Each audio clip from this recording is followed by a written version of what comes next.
My wife Jenny and I, my name is Dave by the way, moved into a nice cul-de-sac in a new building on the outskirts of town about 4 years ago. It didn't take us long to bond with the neighbors. We're all about the same age. Most of the other couples have kids. We don't yet, but after observing the neighbors and seeing how having children makes a family complete, our parents told us it was a good time to enjoy grandchildren while they were still fit and healthy. We thought about it. We both got jobs and decided it was a good time, and Jenny has been off the pill for months. We kept it to ourselves for now, didn't even tell our parents. Jim and Linda were the oldest of our group of friends. They were both in some kind of engineering business and had 2 kids, Sean and Carrie. Then there was Deborah and Charlie. She was a school teacher, and Charlie was in finance, and they had 2 kids, twins, Freddie and Zoe. Then there was Geraldine and Frank. They had a son, Mark, who was only 9 months old. Geraldine didn't work.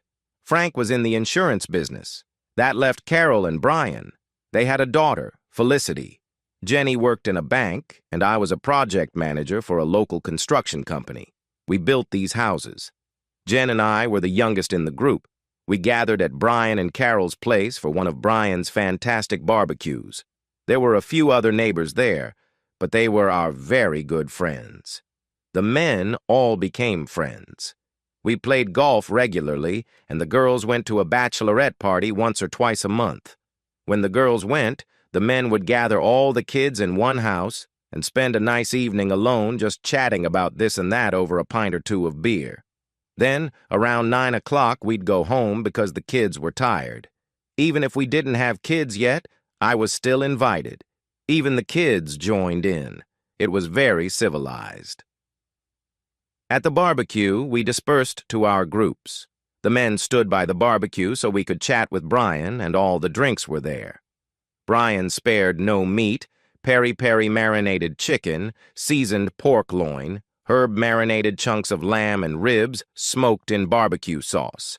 The kids would make a real fuss with them. There was even fish for vegetarians, no burgers. Brian said they were too common, but he had some very tasty grass-fed pork and apple sausages for the heathens. There was plenty of salad and rolls from the town bakery. The girls were planning to go to visit next Thursday, and I'm sure when we get there on Thursday we'll be finishing up the leftovers since there was so much of it. Carol helped Brian by bringing him food to cook and restocking the beer in the fridge for us men. The ladies gathered in the garage and laughed while sipping alcoholic beverages. Gerald, the neighborhood Lothario, left the group he was talking to and walked over to the girls. I saw him chatting with them while hugging Jenny. She pushed him away and stared at him.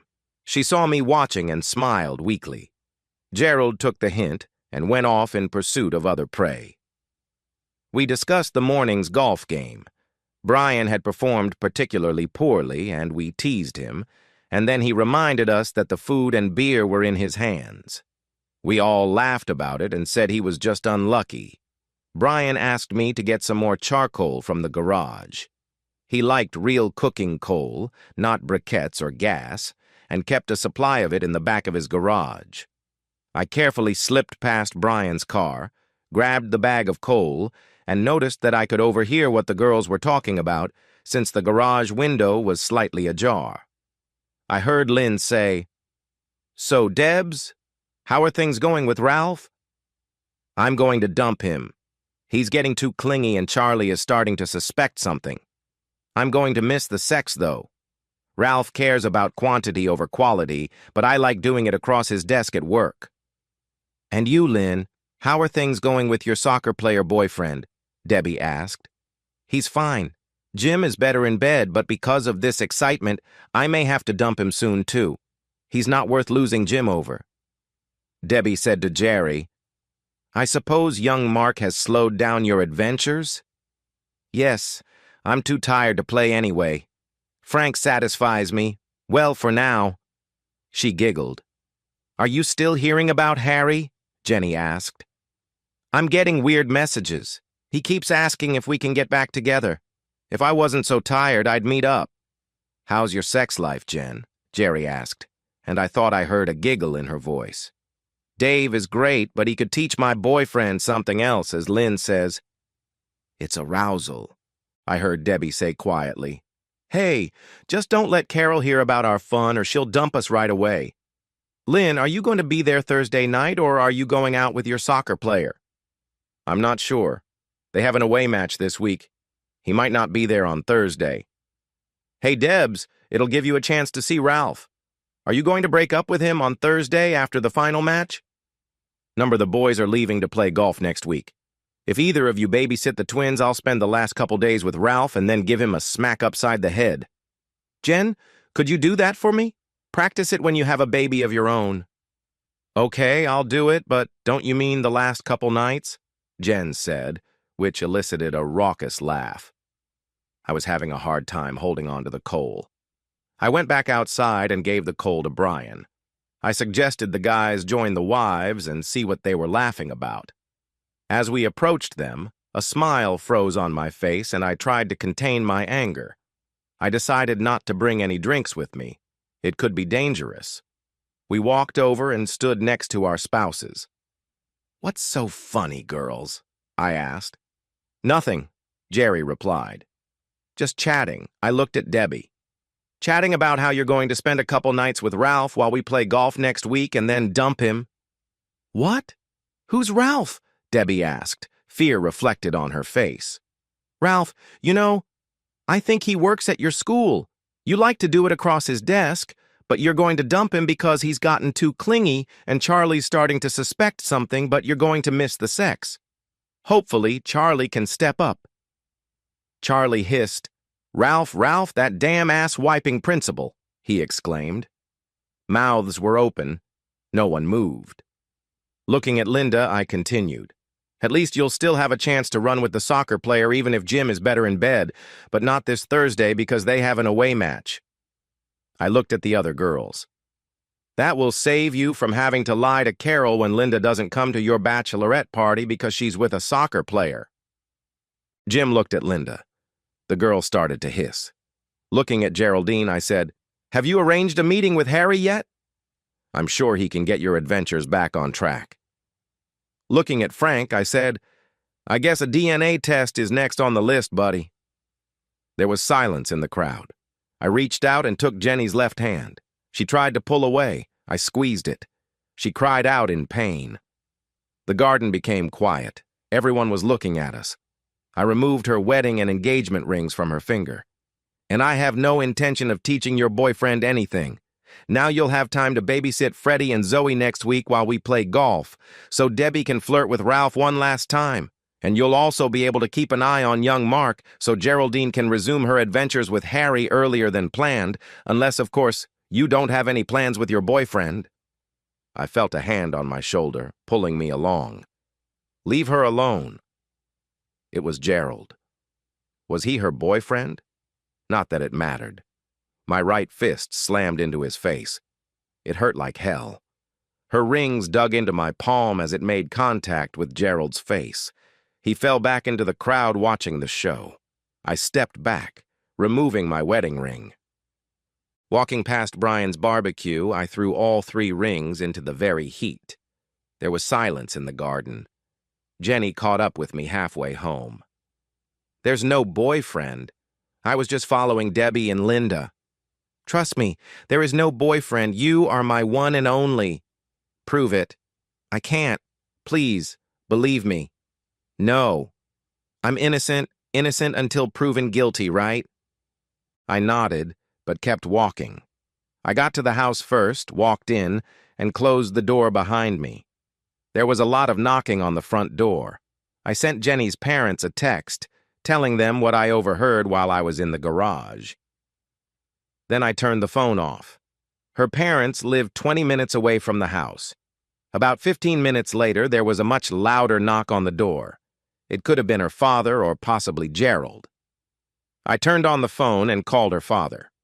The knocking stopped, and as soon as he answered, I said, "Ask her if what I said in the message is true." I hung up and turned the phone off again. The knocking did not resume. I went online and started the divorce proceedings. I guessed Jenny had gone to her parents' house. 2 days had passed when Jenny, her father, and my father showed up on the doorstep. "David," my father said, Can we talk about this? I let them in, and we all sat down at the kitchen table. I didn't start making tea. Her father started. She's not having an affair. She doesn't have a boyfriend. She just said that to keep up with her friends. They may have affairs, but Jenny doesn't and never has. She wouldn't do that to you. She loves you. You can't prove she has a boyfriend. Innocent until proven guilty, right? Okay, let's say I agree that you don't have a boyfriend, not even Gerald. Jenny smiled weakly. I leaned across the table to her and, looking at her, said, "You lied to me about the 5 of you going out, even though there were only 4 of you because either Debbie or Linda or maybe Geraldine were with their boyfriends." "Yeah, I'm sorry." "Did you help them hide their adventures from their husbands?" She nodded. "So you condone their affairs?" "Well, I guess so." "So, keeping in touch with your friends, trying to look good in their eyes was more important to you than being honest with your husband?" "I just didn't want to be left out, to be the odd one out." I was getting a little annoyed. "You wouldn't be weird because Carol wasn't cheating on Brian." Looking down, she whispered, "I guess she did." "You lied to your friend Carol to cover for the other 3. She's the only honest one among you." She nodded. "So you don't see anything wrong with a wife cheating on her husband?" "I would never do that to you." The fathers realized where this was going. "Are you guilty of lying to me?" "Yes." She nodded her head. "And you're guilty of hiding your girlfriend's adventures from their husbands?" "I guess so." "Are you guilty of covering up your girlfriends so they can have affairs?" "Yes, I'm afraid so." "Are you guilty of condoning your wife's affairs?" "Most likely, yes." "Guilty, as evidenced by your own admissions. I'm not going to wait for you to find it acceptable to cheat on me. I think I've had enough loss now." Sliding the divorce papers across the table, I said, "Jim is divorcing Linda, Charlie is divorcing Deborah, and I can hear Frank and Geraldine arguing from here at night. I don't think it's going to work out. Frank's running Mark's DNA, 4 families destroyed. Brian and Carol don't look too happy right now either." Jenny's father helped her out of the house. 3 weeks had passed when both mothers came to Jenny's house. I invited them into the house, and we sat down at the kitchen table again. My mother began, "David, there's something you need to know. You don't have to say it in a nutshell. Jenny is pregnant with your baby." Now it was Jenny's mother's turn. "You have to get her back and raise this baby. She made a mistake, but she loves you. She hasn't slept with anyone else. This is your child." It was a bit of a shock. Without asking if they wanted it, I went and made the kettle.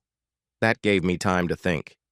I put the tea tray in the middle of the kitchen table and indicated to my mom to pour. She did so. When she finished pouring, I said, "Get a DNA test done as soon as possible. If it's mine, I'll pay child support. If not, she has to find the father and get it from him." The 3 faces across from me reflected shock.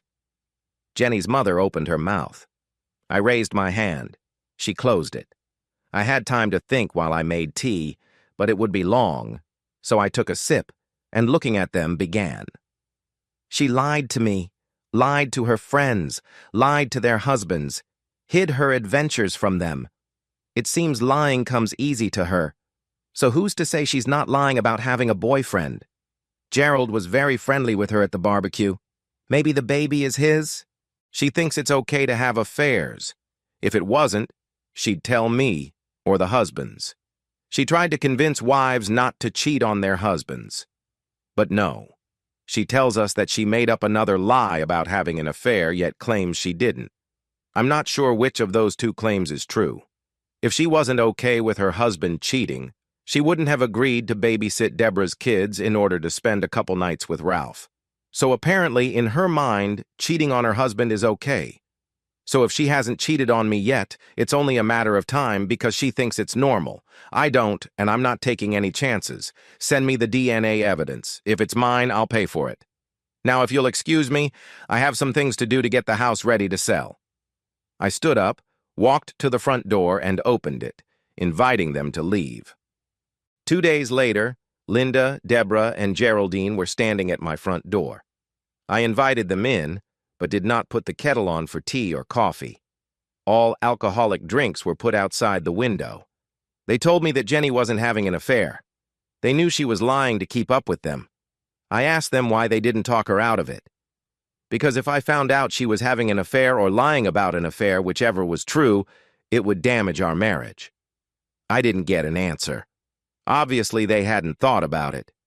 They asked me to consider bringing her back for the sake of the baby, and I told them I would think about it. I thought about it for as long as it took for the door to close behind them when they left. The answer was still the same. Why should I have believed them? The baby was mine, but the trust and love was gone. My mother didn't understand that. She was angry with me for a while, but my father understood what I was getting at and finally talked my mother into it. I was present at the birth of our beautiful boy and vowed to be a part of his life. But Jenny? That was over. The girls were so close that Brian found it hard to believe that Carol didn't know what was going on.